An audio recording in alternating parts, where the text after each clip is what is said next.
Frères et sœurs, nous continuons notre thème de dimanche dernier et bienvenue à ceux qui nous regardent par le moyen de l'écran, qui prient avec nous aujourd'hui ou plus tard. Je relirai d'abord le verset de dimanche dernier et puis nous lirons ensuite d'autres versets. D'abord, nous pouvons prier. Seigneur, nous venons de chanter que grâce à toi, nous pouvons repartir à zéro, être pardonnés, que ce soit le cas pour nous ce matin, recevoir une nouvelle fois ton pardon et recevoir de ta parole une nouvelle motivation pour notre vie chrétienne. Amen. Donc dimanche, on lisait ce verset dans le livre des Proverbes, chapitre 29, verset 18. Quand il n'y a pas de vision, le peuple est incontrôlable, ou encore le peuple est sans frein, ou encore le peuple meurt. Quand il n'y a pas de vision, heureux celui qui garde l'enseignement. Et on expliquait qu'est-ce que c'est la vision dans la Bible, dans le contexte de ce verset des Proverbes. Eh bien, la vision, c'est tout simplement la parole. Ta parole est une lampe à mes pieds, une lumière sur mon sentier. C'est la parole qui éclaire notre route, notre mentalité, notre esprit et qui nous guide. Et je disais dimanche dernier que le prophète s'appelait aussi le voyant. Alors non pas au sens ésotérique, mais celui qui comprend la parole, qui discerne et qui aide les gens à voir clair pour se diriger dans leur vie. Alors ça c'est pour une certaine dimension, mais aujourd'hui je voudrais appliquer cette dimension au niveau collectif, la vision au niveau collectif et au niveau de l'Église, de la croissance de l'Église dans un sens de rayonnement, notamment aujourd'hui où c'est la fête du Christ roi de l'univers, où on se rappelle la mission universelle des chrétiens et de l'Évangile. Du coup, je lis 3 autres passages dans les Actes des Apôtres. Alors, Actes 2, 42 à 47, 42 et 47, pardon. Ils étaient assidus à l'enseignement des apôtres, à la communion fraternelle, au partage du pain et aux prières. Ils louaient Dieu et ils avaient la faveur de tout le peuple. Et le Seigneur ajoutait chaque jour à l'Église ceux qui étaient sauvés. Le Seigneur ajoutait à l'Église chaque jour ceux qui étaient sauvés.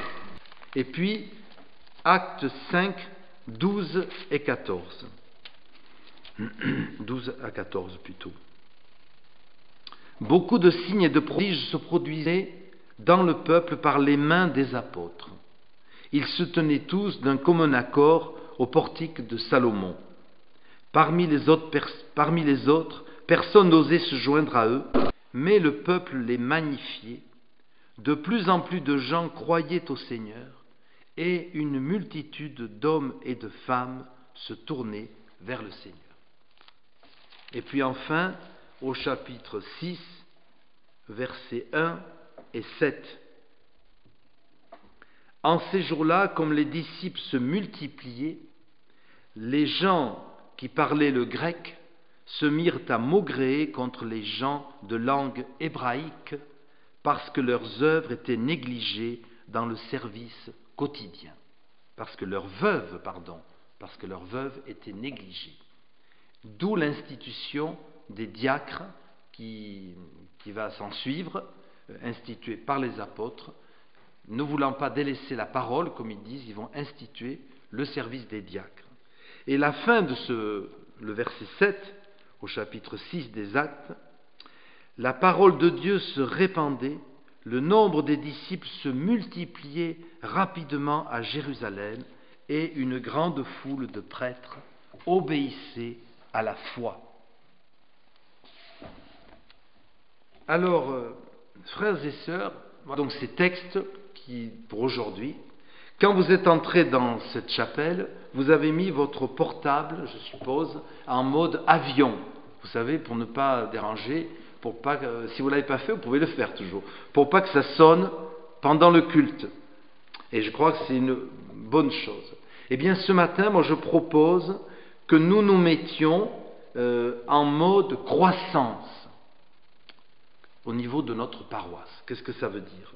Alors, l'idée, l'expression n'est pas de moi, elle est du pasteur Short de Ponto-Combo, en région parisienne, qui nous a transmis ce thème lors de la dernière pastorale dont je parlais dimanche dernier dans les Cévennes.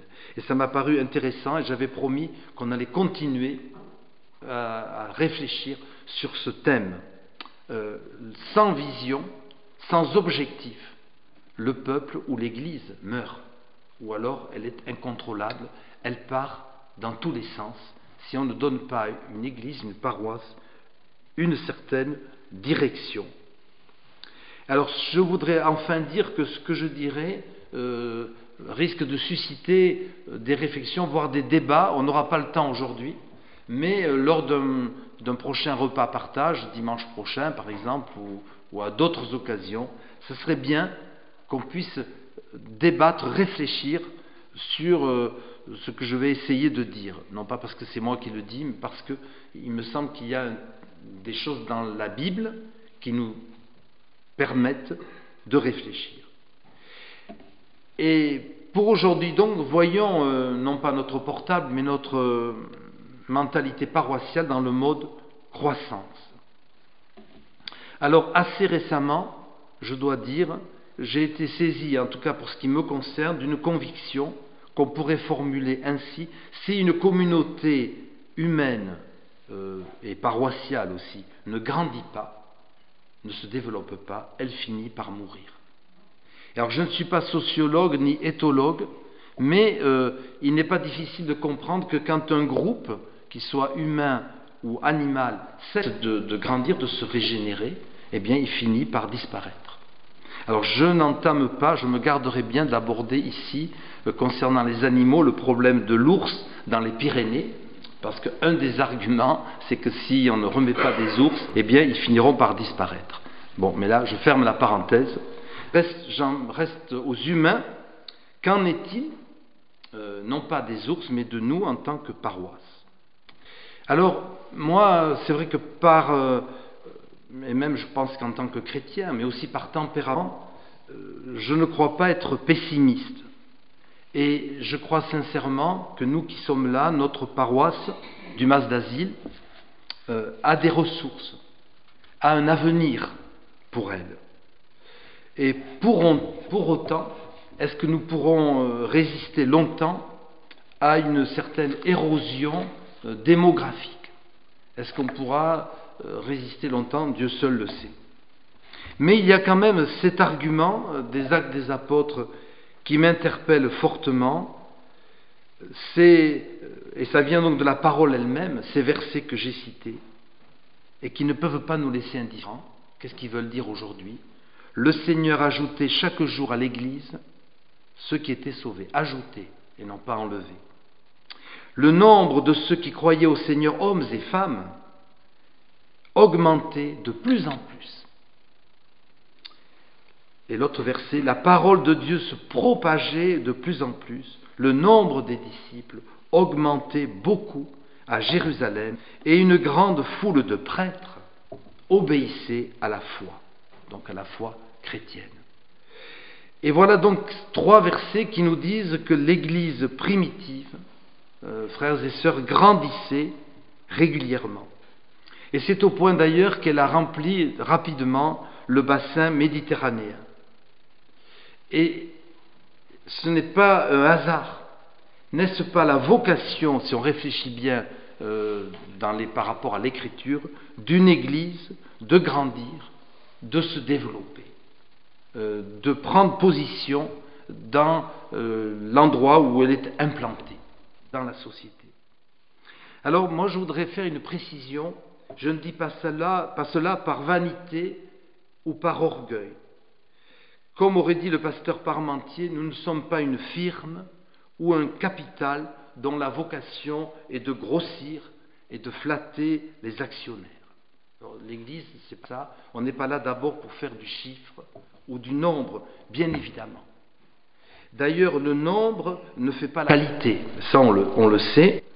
D'ailleurs, Jésus n'a-t-il pas dit, là où 2 ou 3 sont assemblés en mon nom, je suis au milieu d'eux. Donc vous voyez que notre Seigneur est modeste. Il ne dit pas là où 2 ou 3 000, sinon je ne me déplace pas. Non, là où 2 ou 3 simplement sont là, je suis là. C'est déjà l'Église, bien sûr. Donc, loin de moi de mépriser, évidemment, quelque église que ce soit, et les petites églises dont nous faisons partie nous-mêmes. Mais cela dit, on ne peut pas faire de cette phrase de Jésus, là où 2 ou 3 sont réunis, je suis au milieu d'eux, un prétexte pour se satisfaire d'un petit nombre. Parce qu'il y a quand même une chose qui devrait nous faire réfléchir, c'est que plus la population mondiale grandit, plus aussi normalement l'Église devrait grandir, en proportion, pour servir la population, pour présenter l'Évangile à cette population. Et un autre argument qui devrait nous interpeller, c'est si nous pensons au salut éternel du plus grand nombre. Si nous croyons vraiment que seul Jésus sauve, alors nous serons préoccupés par le sort de nos contemporains. Si nous les aimons vraiment, eh bien nous désirerons qu'ils partagent ce que nous avons de plus cher. Alors non pas la foi dans un système, dans une église particulière, mais la foi en Jésus, pour qu'ils soient sauvés. Alors, bien sûr, il peut y avoir 2 attitudes. Il y a des gens, même parmi les chrétiens, qui pensent que de toute façon tout le monde sera sauvé. Alors, pour ma part, je ne partage pas du tout cette idée. Elle ne correspond pas à la théologie de notre union d'église, bien sûr. Il pourrait y avoir une autre attitude, tout aussi grave, encore plus grave, qui serait de l'indifférence, un certain égoïsme en disant, écoutez, moi je suis sauvé, je sais où j'irai après ma mort, les autres, ils n'ont qu'à faire comme moi, tant pis pour eux. Alors vous pensez bien que ce n'est pas possible, si on est chrétien, de réagir comme cela, de se dire, tant pis pour les autres, après moi le déluge. Bien sûr que non. Si on est vraiment chrétien, on a envie de partager notre espérance, ce que nous avons de plus cher autour de nous, pour que les gens rencontrent le Seigneur Jésus, qu'ils soient heureux, qu'ils soient sauvés. Alors j'en viens à ce mode de croissance. Eh bien, en tant que paroisse, en tant que communauté chrétienne ici, nous devrions souhaiter, il me semble, en tout cas, que notre communauté grandisse, que bientôt cette chapelle, pourquoi pas, soit trop petite, et qu'on soit obligé d'aller tous les dimanches au temple, à condition qu'il soit bien chauffé et bien sonorisé, je précise. Mais, normalement, on ne devrait pas se satisfaire de petits espaces, de portions réduites. On devrait avoir, me semble-t-il, une vision plus large, plus généreuse. Et je relis ces versets qui m'interpellent, je pense qu'ils vous interpellent, vous aussi. Le Seigneur ajoutait chaque jour à l'Église ceux qui étaient sauvés. Le nombre de ceux qui croyaient au Seigneur augmentait de plus en plus. Le nombre des disciples augmentait beaucoup. Alors vous voyez, chaque fois, le nombre augmentait. Donc il y a une ferveur. Et alors on dira, oui, mais c'était le début, c'était les actes des apôtres, c'est plus pareil. Mais ce n'est pas dit dans la Bible. L'Esprit Saint est toujours le même. Or c'est l'Esprit Saint qui fait grandir normalement une Église. Alors je pense vraiment que le mode normal de l'Église est celui de la croissance, du développement. Et ici, au Mas d'Asile, nous avons la chance d'une certaine manière, d'être la seule Église protestante. Ça veut dire de ne pas être divisée. C'est quand même incroyable. Depuis 5 siècles que l'Église protestante du Mas d'Asile existe, elle n'a pas connu de division, et tant mieux. Elle n'a pas connu de personnes qui auraient fait scission pour créer autre chose à côté. Et je pense que c'est, d'une certaine manière, c'est bon signe, parce que ça veut dire qu'il y a quand même une confiance dans cette Église en rapport avec la population, et qu'on n'a pas cru bon d'en créer une seconde qui serait meilleure que la première. Et je pense que donc on a une chance. Qu'est-ce qu'on fait? J'appelle ça une chance, alors on peut le voir autrement, mais que faisons-nous de cette chance? Et si notre communauté devenait un phare pour ceux qui cherchent une espérance? Et je parlais récemment, très récemment, avec une assistante sociale. Elle me disait, je crois que vous vivez un peu dans un monde à part dans votre église, parce que vous ne voyez pas qu'autour de vous, dans votre village, il y a des gens qui sont assez désespérés. Pas simplement au niveau matériel, mais au niveau spirituel, au niveau intellectuel. Et gentiment, elle me l'a dit, mais peut-être vous ne vous en rendez pas vraiment compte. Et là, je pense que nous avons un rôle à jouer déjà dans notre village. Alors j'entends l'argument qui pourrait dire, lorsque je parle de croissance, de développement, qui pourrait dire mais vous vous trompez. Ici on est au Mas d'Asile, on n'est pas à Ponto Combo, que j'ai cité en région parisienne, où il y a, je ne sais pas, près de 50 000 habitants, et là c'est normal d'avoir une église protestante, évangélique, très vivante, très nombreuse. Alors qu'est-ce que faut-il répondre? Alors certes, on n'est pas en banlieue parisienne, ni en banlieue directement toulousaine, on est dans un petit village de l'Ariège. Mais dois-je faire remarquer qu'en Ariège, il y a, je cite une église, qui est l'église de Villeneuve-du-Latou, qui se développe, qui est nombreuse, vivante, dynamique. Alors attention, je ne compare pas, parce qu'on n'a pas forcément la même théologie, et je ne me situe pas sur ce terrain, mais ce que je veux dire, c'est que même en Ariège, c'est dans un petit village, c'est possible, c'est la seule chose que je veux dire pour l'instant, c'est possible de se développer. Récemment, on m'a cité une église catholique, dans les Hautes-Pyrénées, du côté d'Argelès, qui ces dernières années, qui s'est beaucoup développée. Pourquoi? Parce qu'ils ont fait un effort par rapport à la catéchèse. Ils se sont aperçus qu'il y avait plein d'enfants non catéchisés ou mal catéchisés, qu'il y avait plein de parents en attente. Alors ils ont décidé de mettre le paquet sur la catéchèse, et résultat, leur église, maintenant le dimanche, est remplie. Donc ce ne sont pas des grandes villes, je fais exprès de prendre ces exemples pour dire que ce qui se passe ailleurs peut se passer chez nous, et j'aimerais vous faire partager cette conviction, cette vision. C'est pourquoi on est dans ce domaine. Le peuple sans vision se disperse, le peuple sans vision meurt. Si on n'a pas une vision dynamique, un projet, eh bien, on pourrait ne pas s'en relever. Alors, avant de terminer, on pourrait s'interroger, qu'est-ce qui bloque?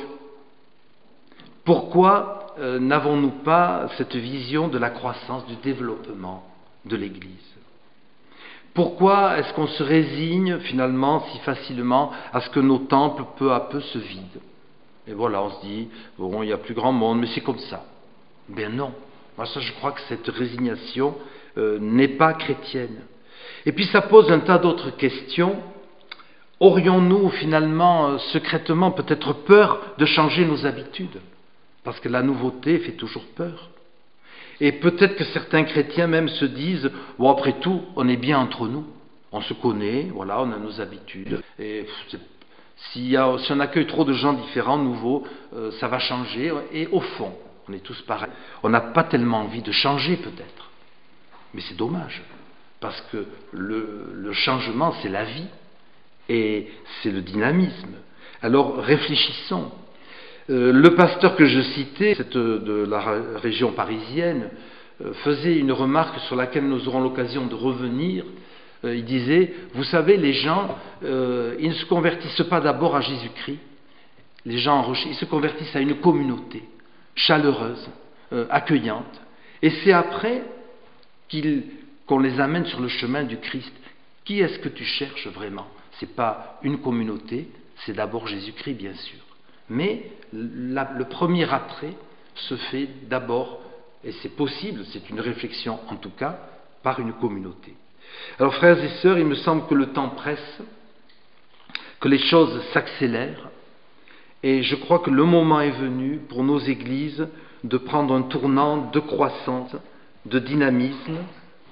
Le Seigneur nous confie un secteur ici de l'Arise et du Couserans. Nous avons un message de la réforme que je qualifierais de biblique et d'équilibré. Nous avons un message qui est fort, qui est pertinent. Alors pourquoi est-ce que nous sommes si timides? Pourquoi est-ce que nous ne croyons pas que l'Église peut grandir et qu'elle doit grandir? Alors, frères et sœurs, que le Seigneur nous aide à comprendre, à entrer dans ce mode, non pas le mode avion, mais le mode croissance. Amen.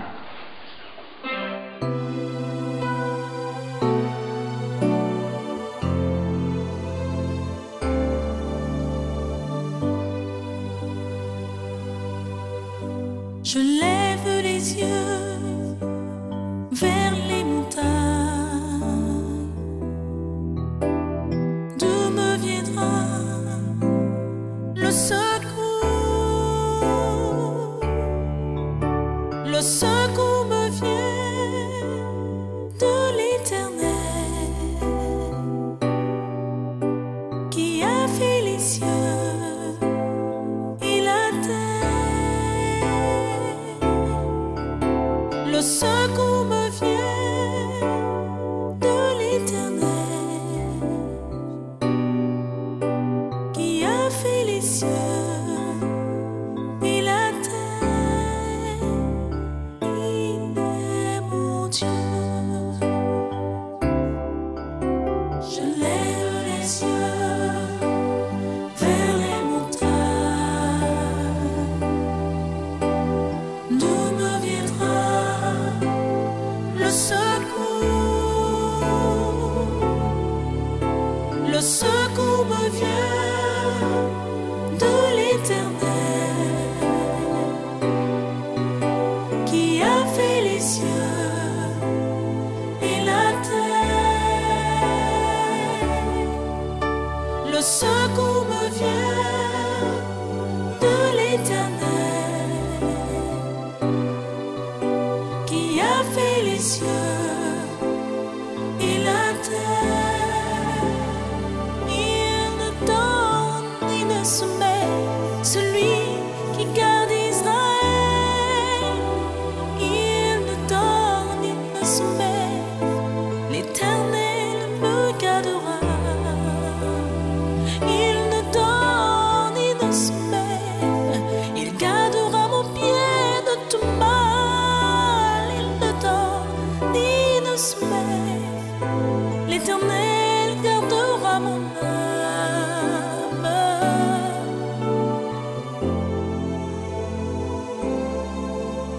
Je lève les yeux vers les montagnes. D'où me viendra le secours? Le secours me vient de l'Éternel qui a fait les cieux et la terre. Le secours me vient de l'Éternel qui a fait les cieux et la terre. Le secours me vient de le secours me vient de l'Éternel qui a fait les cieux et la terre. Le secours me vient de l'Éternel, l'Éternel des armées qui a fait les cieux et la terre. Il est mon Dieu.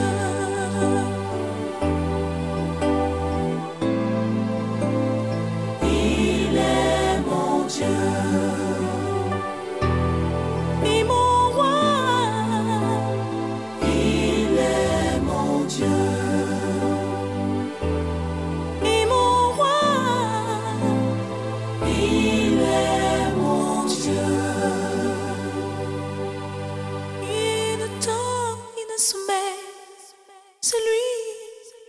garde Israël.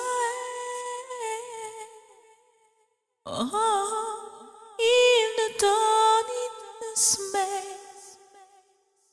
L'Éternel gardera